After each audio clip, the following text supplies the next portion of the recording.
Welcome to another episode of our Six Questions podcast. I'm Trent England for Save Our States, where we defend the Electoral College all the time and all around the country.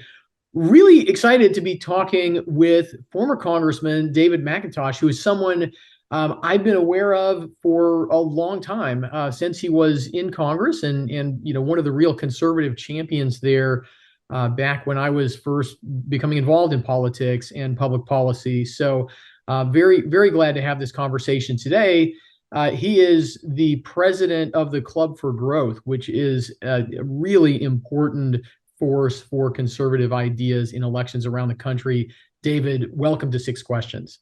Great to be with you, Trent. Thank you for that kind introduction. Yeah, no, somewhere I have a photograph that I think I got when I interned in DC of the House impeachment managers. Oh, Uh, yeah. Okay, that's great. that's a treasured early Back in the early day, huh? memento of. Yeah. So tell folks. The first question is, tell folks, what is the Club for Growth and what do you do? Yeah, thank you. So the Club for Growth is the largest conservative political group that's engaged in elections. We advocate for free markets, limited government, and individual freedom. And that's the core of the club. But the way we promote those principles and those ideas is by electing champions for them. And so we have a PAC that our members can contribute directly to campaigns through. By the way, membership is for free. So any of your listeners who want to join, I'd love to have you. Go to our website, clubforgrowth.org, just sign up. You'll get information from us, no commitment. We will continually send you things about these great candidates and ask you if you want to give to them. So be prepared for that. But over the 25-year history, we've endorsed and supported people ranging from Mike Pence when he first ran for Congress, Ted Cruz. We were for Ron DeSantis when he first ran for Congress, Rand Paul, Marco Rubio, Chip Roy now in the House, who's a great defender of freedom. And so we've become the largest independent super PAC and the third largest super PAC in the country in this cycle. And we're only in races where there is a conservative champion. So a lot of the work we do is in the primaries where there might be a more moderate or liberal Republican up against a good conservative.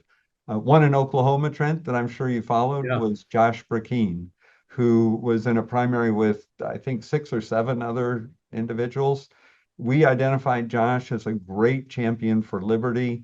He's like Tom Coburn, who served with me, a real dog with a bone, if you will, on spending. And we got behind Josh early, helped him get into a runoff, and then helped him win that runoff against a more moderate Republican who was running as a conservative, but had a record of being sympathetic to big spending, big government that we often see in Republicans when they get into office. And Josh won that runoff, is, I think, pretty sure going to win the election in November and will be a great member of Congress. That was a real work that we do.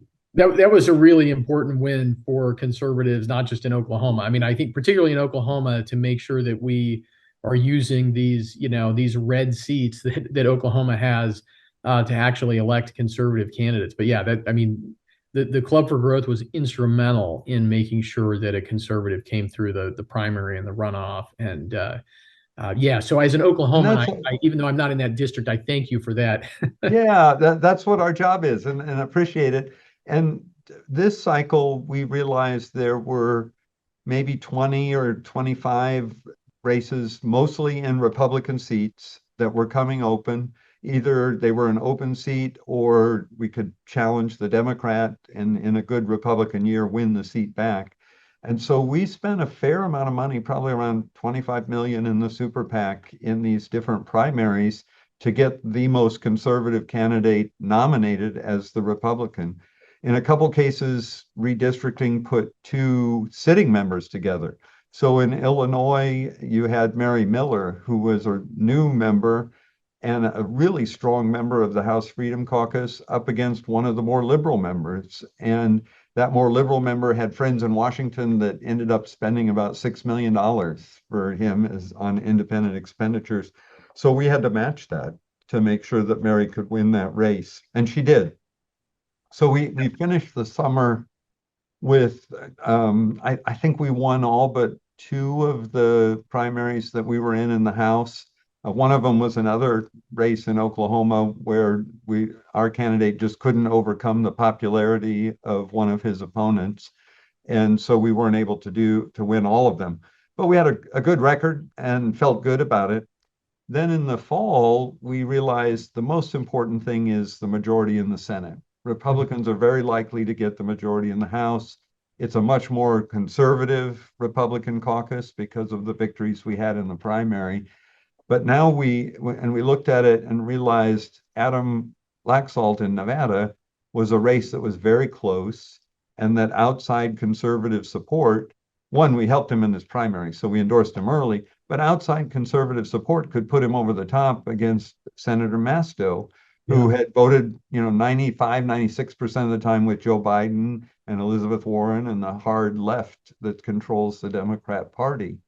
And so we got behind Adam and been very engaged in his race. When it looked like he was in good shape and likely to win, you don't know until election day, and it's Yeah. still very close. But we were able to fully fund a program there, and then looked at another race, Mike Lee's in Utah, that nobody expected, right? Mike's been a great champion, and Club for Growth PAC supported him when he first ran. He's been a good friend of ours. He comes to our conferences, and he's always a reliable constitutional conservative. But Mitt Romney quietly sponsored this guy, Evan McMullin, to run against him as an independent. And you might remember, Trent, Evan was the guy in Yeah. 2016 who ran against Clinton and Trump as the independent, never Trumper, basically.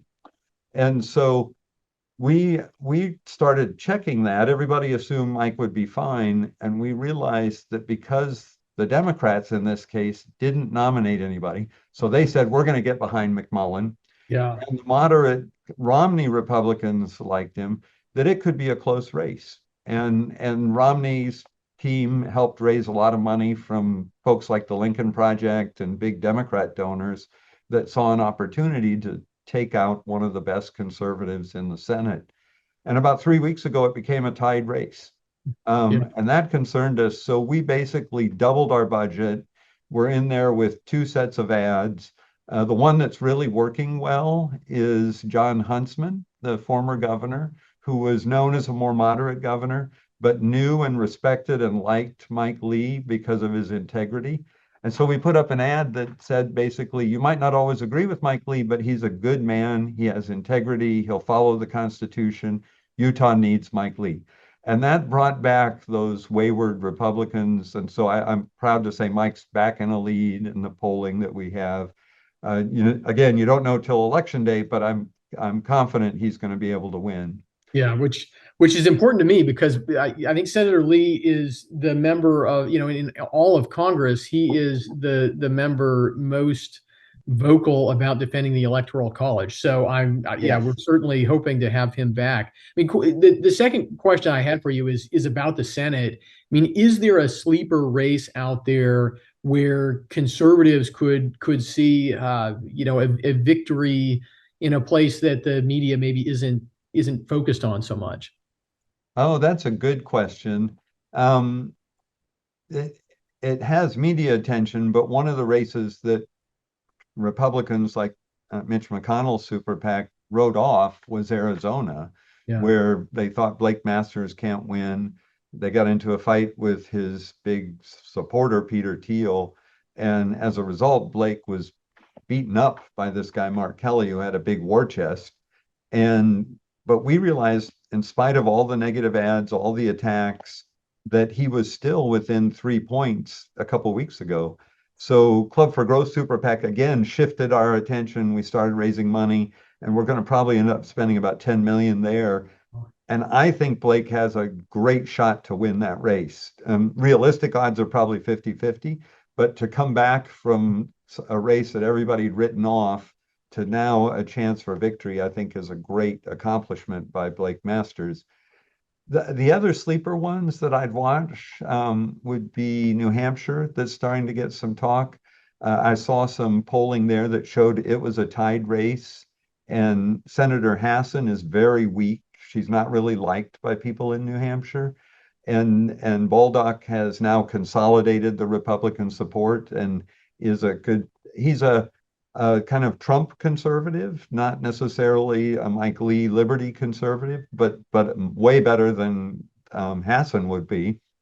And then the other one to watch, I think, unfortunately, we never end up winning these, but we can hope and see would be in Washington State, where again, we've got a great candidate, a Republican that stands for all the right things and not much funding behind her, but I think she's got a good chance to pick off Patty Murray, Yeah, especially if there's a big wave. Tiffany Smiley's done great in the debates, and she's out Yeah, there all over the state. I'm originally from Washington State, and there's a lot of excitement, which I think is important because states like Washington and Oregon, in my opinion, aren't as blue as they sometimes look. But right. conservatives have gotten very dispirited and don't necessarily turn out to vote in those states in the numbers that they ought to.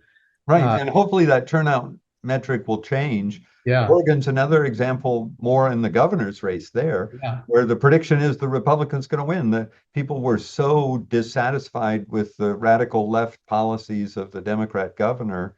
And that may carry two or three congressional seats as well. yeah, And that would be a sea change in politics, right? You from the yeah. Northwest, you realize how hard it is for Republicans to win. Yeah, but it's really, I mean, I again, maybe I'm overly optimistic, but that's kind of my nature. I mean, Washington State, uh, I just don't think it's quite as blue. I mean, it's a blue state. I just don't think it's quite as blue as people oftentimes assume that it is. Well, If you look Republicans back at do the well. results and they win, but very narrowly Yeah. time after time. That means there's a lot of moderate and conservative voters that don't like the radical left progressives. Yeah, I'm talking with David McIntosh here on our Six Questions podcast. He's the president of Club for Growth, former congressman from Indiana.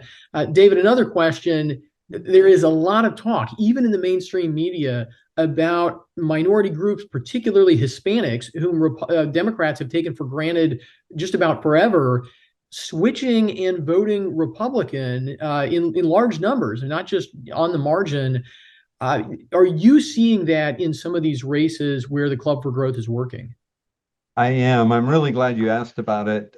In two of the Senate state races that I mentioned, Nevada and Arizona, we are seeing a shift, much like what happened in Texas with President Trump 2 years ago. And honestly, Trent, we thought about this about a year ago and realized Biden was sending a signal to Hispanics that they were kind of second class members of their coalition. He only wanted a black vice president, he only wanted a black woman on the Supreme Court, and didn't even consider very qualified Democrat Hispanic jurists that could be nominated to that Supreme Court position. So we went out and did there's polling in the campaign where you ask people, who are you for, the Republican or the Democrat? Then there's a type of polling you do that goes deep, that really talks to people about what they care about, what are their issues and concerns, how are they going to base their vote, how are they thinking about their political identity? Are they loyal Democrats? Are they willing to consider the other party? And we did that in the Latino community in Nevada and Arizona, anticipating that we'd be engaged in those races. And we found some really interesting results. That the things that the Latino community cared about were essentially the same major concerns that most Americans have. They want a good economy. They want an opportunity to have a job and be safe. Inflation eats away at their earnings as well. They care about safety in their communities. And so the defund the police effort that came out of the Black Lives Matter movement, they're dramatically opposed to that. They want safety and support policing in their communities. And then education. That they see as the opportunity for their children to become fully Americans and progress.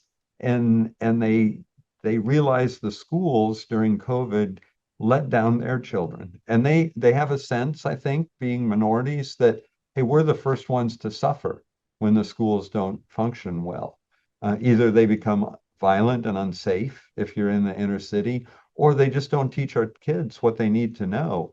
And so those are messages, all three of them, that we at the Club for Growth have hit hard in this election cycle. So we dedicated, it's going to end up being almost $4 million of advertising to advertise to that community in mail pieces and Spanish language ads, talking to them about the issues that are the same issues we're talking about to the rest of the community. But we're acknowledging to them, you're important to us. We essentially, the message is, come and join our coalition. The Democrats don't really want you that much. They take you for granted. We didn't say that, but that's the implicit message. Yeah. And we want you on our team because we share the same values, and it's working. In Adam Laxalt's race, the last time there was a statewide race there, the Republican, I think, got about 25% of the vote. Now that's up to 45% of the Hispanic votes that are going to vote for Adam Laxalt. And we're going to keep pushing. My goal is, let's get an outright win, Yeah. more than 50%. But even that 45 is a sea change. And my goal in doing this, and we're doing now the same thing in Arizona for Blake Masters. My goal in doing all this was study it, think about how we can reach out to that community. They're just like the rest of us, right? They care about our country, they love our country, they want opportunity, they want freedom, they want a good economy, they want safe schools, safe neighborhoods. Reach out to them and have them become part of our coalition. When we finish doing this, we're pretty scientific and data driven at the Club for Growth. I'm going to package it up and just share it with the Republican Party and say, Yeah. this isn't a Club for Growth secret recipe here, but this is what works. And urge my colleagues in the party to, let's be explicit and say, we want the Hispanic community, Latinos, to be part of our coalition. So diving into that, maybe a little bit deep here, but it strikes me that you mentioned the interests of Hispanics is really the same as the interests of all Americans. And I think, like in every community, there's this sliver of a group of radical progressive activists. But of course, if you're white, nobody says, well, the progressive activists who are white don't say, well, I'm a white progressive activist, so all white people have to think like I do, or you're not a real white person. But in minority communities, the progressive activists take that position. They say, I'm a Hispanic progressive activist, and other Hispanics have to think like me, or they're not good Hispanics. You see that in the Black community. I mean, do you think that is creating an environment in some of these communities where people are starting to sort of figure this out? And I mean, it's inherently offensive, I Right. think. And I've heard these rumblings from Texas that partly it's that going on, that people sort of wake up to this and say, wait a second, this is really obnoxious, to say the least, and they don't want to be affiliated with that. I mean, do you think that's an accurate read about part of what's going on? Trent, I want to answer that in two ways. The first is to say, yes, I do think that's part of what's going on. And, especially in the Latino community, this whole very progressive woke sense of no gender, right? And they even created a word, Latin X. Yeah. And it, I don't know who thought of that, but if they knew anything about Spanish language, if they'd taken that in high school, or anything about the culture, every word in their language that's a noun is assigned a gender.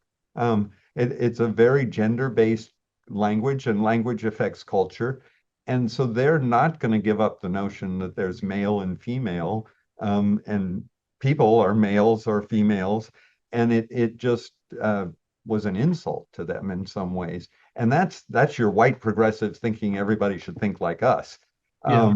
And I think that created an opportunity for us to say, hey, we don't agree with them, and we want to respect you for who you are and your culture. The second thing that I want to pick up on was something you mentioned, which was the sense among these activists that if you don't agree with me with this progressive left woke ideology, then you're not really Black or you're not really Hispanic. That's a broader trend that I'm starting to notice in the far left, and we call it cancel culture. More deeply, it's dehumanization, that you're not a real person if you don't agree with me. You're not in my race if you don't agree with me. You're not a real person that matters. We're starting to see a lot of that on MSNBC and the far left about the election. That hey, if we don't win, if our side doesn't win, then these aren't real people. Hillary picked it up a little bit with calling people deplorables, Yeah. and that notion that any American is less than a full American or less than a full human, even if you don't agree with them, is very dangerous. And the left is starting to adopt that and to dehumanize people they don't agree with. The only other ideology in modern history that's done that was fascism in World War II, where they explicitly said certain groups of people, gays, Jews, other people, were less than human, and we don't have to treat them with human dignity and full respect. And the logical consequence that we saw play out there was horrible, right? We're not there in the United States. I'm not accusing anybody of that, but it's a dangerous notion once you start saying some people are less human than others and or deserve less dignity, integrity, don't deserve speech rights.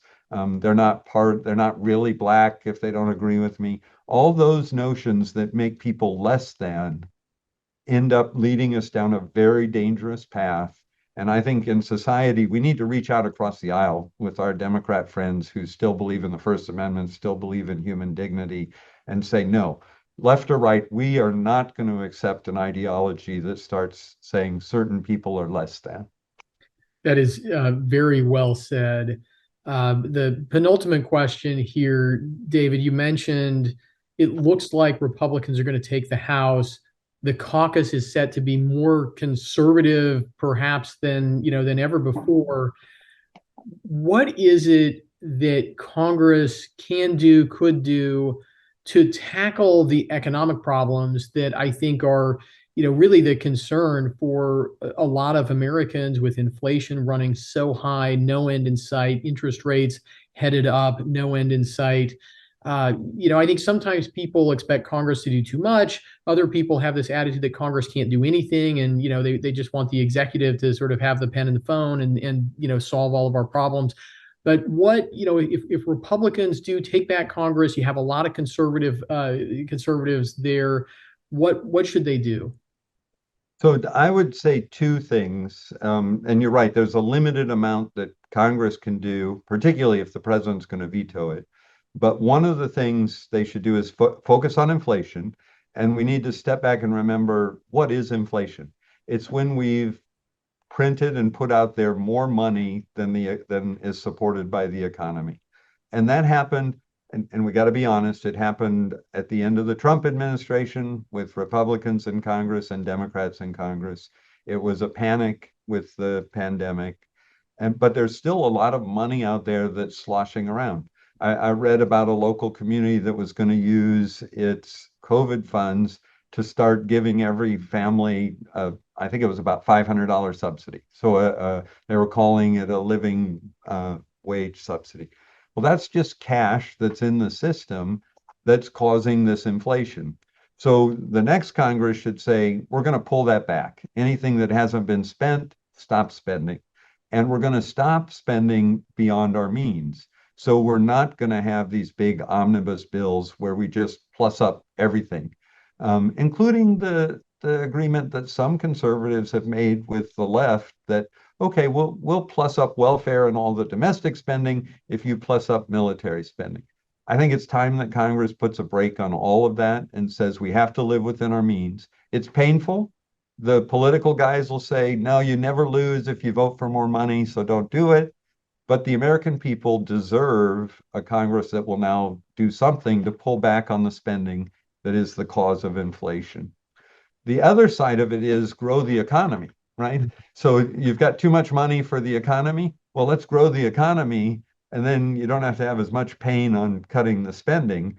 And the biggest factor that I see there is the overregulation by the Biden administration, the shutdown in the oil and gas industry of production, the ESG type regulations coming out of the securities area, all one after the other, either driven by a woke ideology or this climate agenda that they have that is it goes way beyond addressing the climate and is essentially trying to control the energy sector. Healthcare, the same way, is way overregulated. If we can pull back on those regulations, history has shown us that frees up the economy, frees up ingenuity, creates more jobs, allows the economy to grow and people to prosper, and that helps take care of the inflation problem as well.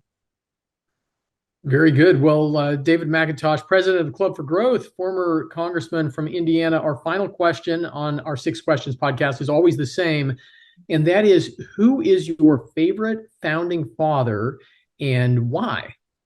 Oh, I love that question, Trent.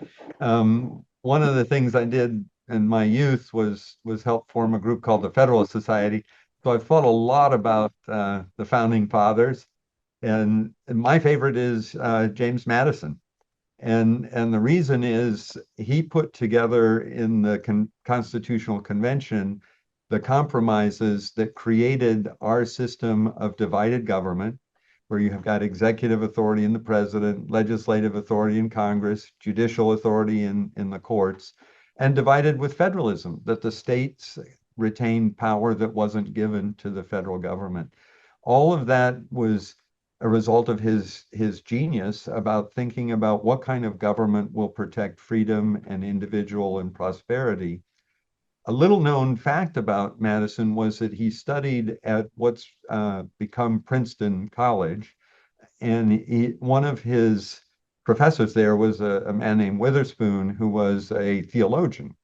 And Witherspoon, I think, was a Presbyterian and had studied the corruption in the Catholic Church and the Church of England, where it had become dedicated more to human interest and prosperity than to spiritual interests. And Witherspoon thought nothing's going to be perfect on earth because humans are fallen. But if we divide authority, maybe we won't have this problem that we've got in a centralized church in the Church of England and in the Catholic Church. And so he taught that in his classes. Madison picked that up and transferred it from a theological insight into a government political formation insight and used that as the basis for developing the grand compromise that is our Constitution. So Madison's my favorite, and that's the reason why. That's a great answer. You can't go wrong with James Madison, and it always strikes me. Washington's close too because he gave up Right. power, and Well, it's very noble that he did that, and he set yeah. an example for others. What strikes me about Madison, though, is his involvement with Washington made Washington a much better leader, president. He was involved in drafting the farewell address. His Yeah. involvement with Jefferson was probably critical to Jefferson not making a whole slew of mistakes Yeah. Yeah. with his sort of fiery philosophical temperament, and his partnership with Hamilton writing the Federalist Papers. I mean, Madison is this guy who made the people around him better, which I think just Yeah. speaks to his capacity and his leadership. And I love that answer. Well, David, remind people one more time as we wrap up here, how do they connect with the Club for Growth? How can they follow your work? Yeah, thank you. Uh, our website is clubforgrowth.org. Please go there, sign up. We'll send you information about all these races and candidates in the future. We vet them very carefully. So we interview like 350 candidates and then select about 35 that we support. But then as a member, you choose, do I want to support this candidate or not? And we would love to have you be part of the Club for Growth. I hope you would be proud to say you're part of the largest conservative political movement. and one that is always going to be principled and driven by those principles more than politics or personal interests. So please join us, clubforgrowth.org, and I hope you like it. Wonderful. David McIntosh, thank you so much for being a part of Six Questions. My pleasure. Thank you, Trent. Yeah, and thanks to all of you for watching or listening. Remember to give us a great rating, share this podcast on your social media, email it to friends. Help us get the word out as we defend the Electoral College and our constitutional system all year round. We're going to have some big fights, I think, coming up next year, 2023, in state legislative sessions. For now, I'm Trent England for Save Our States. Thanks for watching.